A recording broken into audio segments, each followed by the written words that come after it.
Eh bien, bonjour à tous et à toutes les amis, j'espère que vous allez bien, bienvenue dans cette nouvelle vidéo. Déjà, on reconnaît sa tête les gars, comment ça va Charles? Très très bien, en pleine forme aujourd'hui. Ah putain, c'est pas une bonne nouvelle finalement ça. Contrairement à la SV, ça drift. Voilà, c'est une très mauvaise nouvelle je dirais même. Les amis, avant de commencer cette vidéo, je vais vous parler de Car Vertical. Car Vertical, c'est un site web qui vous permet via une plaque d'immatriculation ou au numéro VIN d'une voiture de savoir si le véhicule a été volé, endommagé ou modifié au niveau du kilométrage. Comme la voiture qu'on va présenter aujourd'hui les amis, on est sur une 458 aujourd'hui. Donc là on voit qu'elle n'a pas été modifiée au niveau du kilométrage, qu'elle n'a pas été volée, mais par contre grâce à la plaque d'immatriculation, on apprend que le véhicule a été endommagé. Ce qui est bien avec Car Vertical du coup les amis, c'est que vous y retrouvez aussi toute l'activité du véhicule. Donc là on voit que le véhicule a été en vente aux États-Unis, sûrement quand il a été abîmé, a été examiné en France, puis immatriculé en France, donc on se doute bien que le véhicule a été importé. On voit si le véhicule a été volé, donc ça ce qui est bien c'est qu'on le voit dans tous les pays. Très important, on voit l'historique du kilométrage, c'est comme ça qu'on sait s'il y a une fraude, et là on voit que il est que montant. Point très important, grâce à Car Vertical, si un vendeur ne vous dit pas que le véhicule a été endommagé, vous pouvez le voir. Donc là on voit qu'il y a des relevés de dommages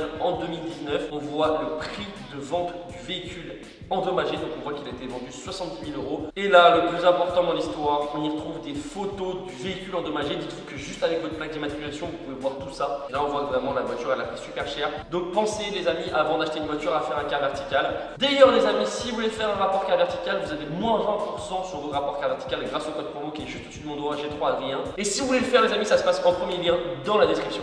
On se retrouve aujourd'hui les gars pour filmer après sa SV. On avait filmé sa SV, d'ailleurs la vidéo s'affiche juste en haut à droite de l'écran. D'ailleurs en parlant d'ASV, t'as reçu la ligne?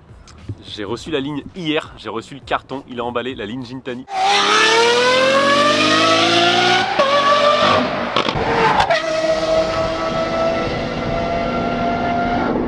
On la pose début avril, juste après les brûleurs de gomme qu'on va faire ensemble d'ailleurs. On fera une vidéo dessus quand même, hein, parce que là ça va être vraiment beau quand même. Il y aura de quoi faire du contenu sur ça. T'es sur le projet de changer de caisse là un petit peu? Je vends la GT3 RS, pas assez kiffante en région parisienne. On va essayer d'aller ici. McLaren les gars. Plus sur quoi? Sur entrée de gamme ou? Ouais, entrée de gamme, je reste dans la gamme de prix de la GT3 RS, donc on passe sur la 570S. Ça par exemple, tu vas prendre du plaisir sur des routes moins sinueuses. Sur un rond-point par exemple. Pas que. Juste avant de commencer cette vidéo, si vous voulez qu'on filme sa prochaine voiture, parce que bon il change très souvent et c'est toujours de la supercar etc, n'hésitez pas à mettre un petit pouce bleu et on se la filme. Objectif de pouce bleu, 7000 pouces bleus. D'ailleurs t'as lancé ta chaîne? J'ai lancé ma chaîne, je me suis mis à faire plein de contenu là. Donc bon bah allez donner de la force, allez donner du soutien, voilà. Ça fait toujours plaisir. Sa chaîne elle sera dans les premières lignes de description les amis, donc n'hésitez pas à aller la voir. 458 Italia, les derniers V8 Atmo, tu l'as reprogrammé, d'origine ça fait combien de chevaux? D'origine elle sort 570, en okay. vrai elle a sorti un peu moins et avec la ligne et un stage qui du coup fait un stage 2 mais stage 2, stage 1 c'est la même chose sur un Atmo.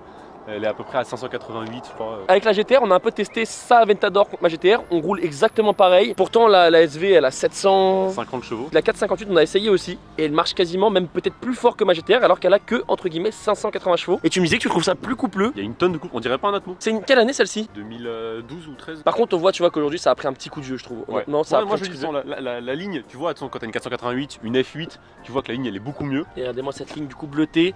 Là on a tout le pare-choc arrière, on a une petite partie qui est en carbone avec le petit logo Ferrari. Dans les commentaires les gars, dites-moi si vous avez le choix plutôt entre une Huracan ou une 458, vous prenez quoi? Le moteur du coup, le gros V8, c'est vrai qu'on voit pas grand chose. En fait vu que c'est un Spider, du coup toute cette partie là est cachée. Toute cette partie là est cachée. Intéressante est cachée. T'as ton niveau d'huile et tu peux rien faire d'autre de plus quoi, mais vraiment t'as juste la base. La boîte de vitesse c'est où ici? Tu sais pas? Non, je sais pas, si, je sais parce que je l'ai éclaté.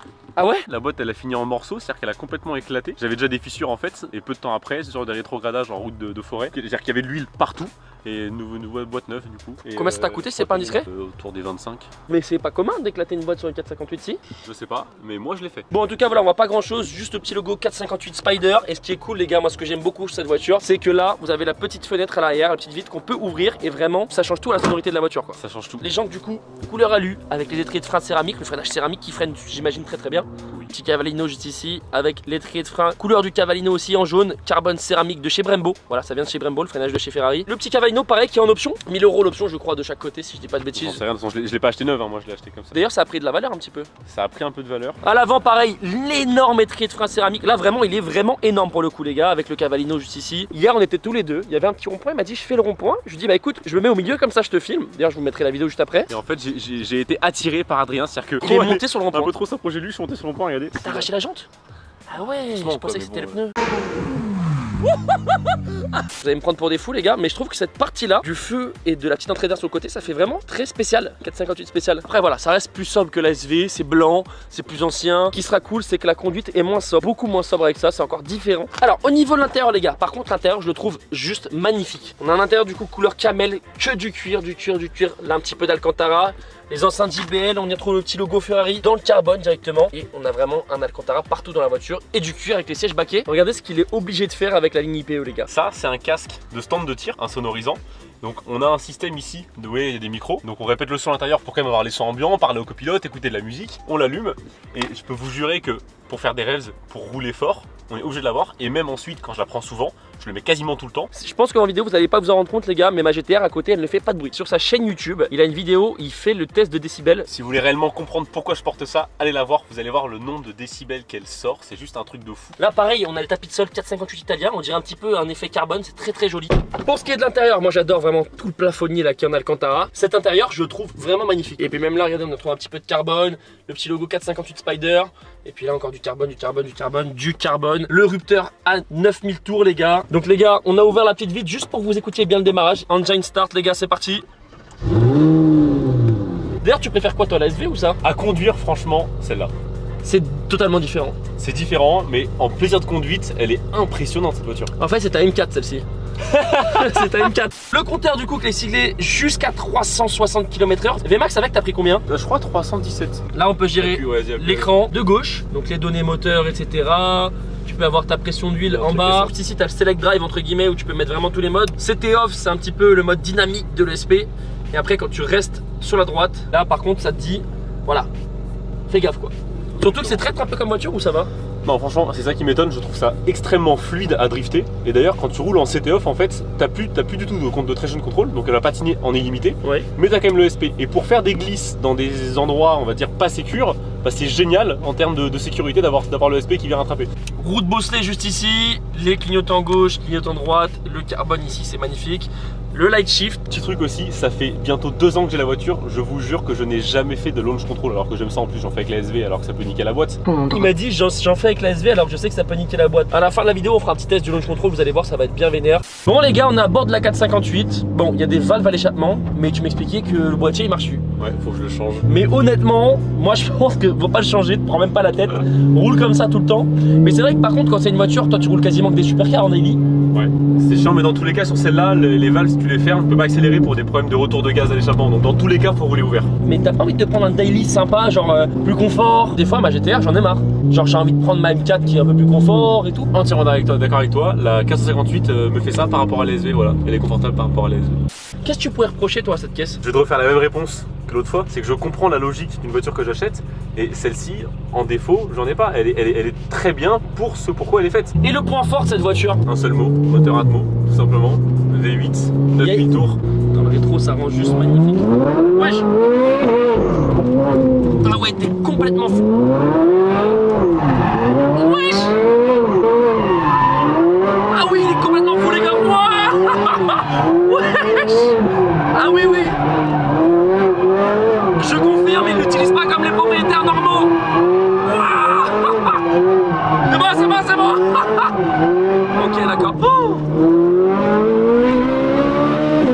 Oh le boucan. J'ai fait ça uniquement pour avoir du grip. Voilà, ah ouais. J'ai trouvé qu'elle glissait qu'elle accrochait pas très bien. J'ai juste voulu chauffer les pneus les amis. Effectivement les gars, il roule pas comme les propriétaires normaux. Et par contre dedans, tu vois comparé à dehors, c'est très insonorisateur. Je vais ouvrir un petit peu la fenêtre. Fenêtre ouverte, c'est pas pareil les gars. C'est le bruit fenêtre ouverte les gars.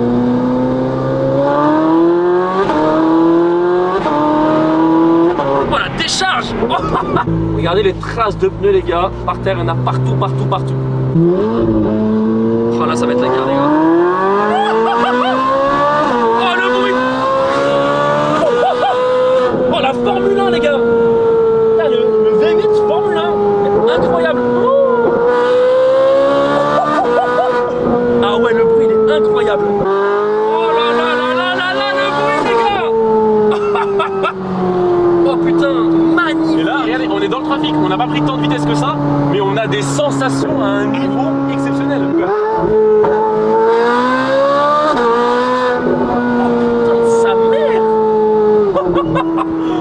Ah je suis choqué les gars.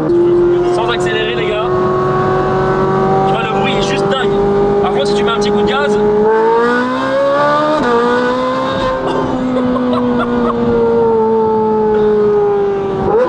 Oh là là là là. Mais qui ne sourit pas dans cette voiture? voiture. Comme c'est une Ferrari, que c'est pas une M4 ou une GTR ou toutes les voitures que j'ai eues, par exemple la 45 encore pire, bah les gens en fait quand ils la voient et qu'ils entendent le bruit, même s'ils râlent, ils se disent ouais bon bah c'est le bruit d'origine, ça fait le bruit comme ça une Ferrari, alors que non c'est pas d'origine, c'est modifié quoi. En fait les gens pensent juste que j'accélère plus que les autres Ferrari. Mais en fait non non.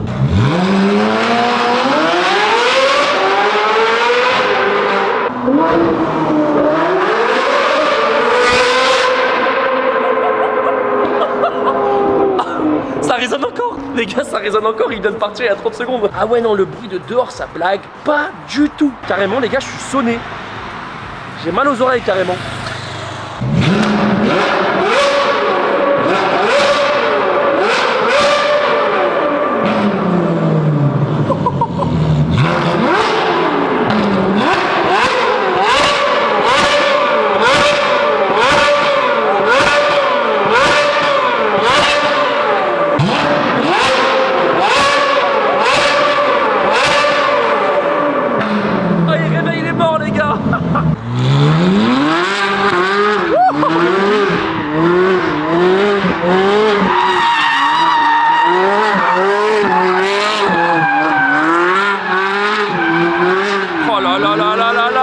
Regardez-moi ça les gars.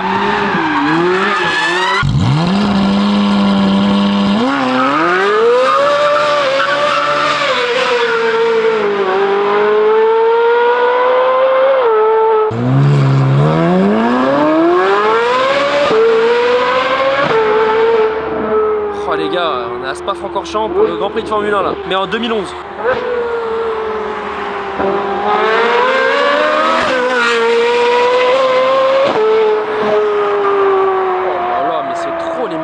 C'est trop, je suis choqué du bruit. Bon les gars, on est de retour avec la 458. Conduite de type Clio 3, j'avais dit dans la première vidéo, c'est ça? Exactement, là on a pris une Clio 2 pour attaquer un peu plus. Phase 1. Non franchement c'était incroyable les gars. Et ce qui m'a vraiment choqué, je reste sur le cul, c'est le bruit de cette voiture. Il est incroyable, on dirait vraiment une Formule 1 de l'époque. Bon en tout cas les gars, je rappelle, petit pouce bleu, objectif de 7000 pouces bleus. S'il y a 7000 pouces bleus sous cette vidéo, on filmera sa prochaine caisse. Et surtout, on filmera l'Aventador avec la ligne complète Gintani. Instagram, il s'affichera ici et le mien juste ici. Pensez à vous abonner. Et puis sur ce, Charles, ciao tout le monde. Bye bye.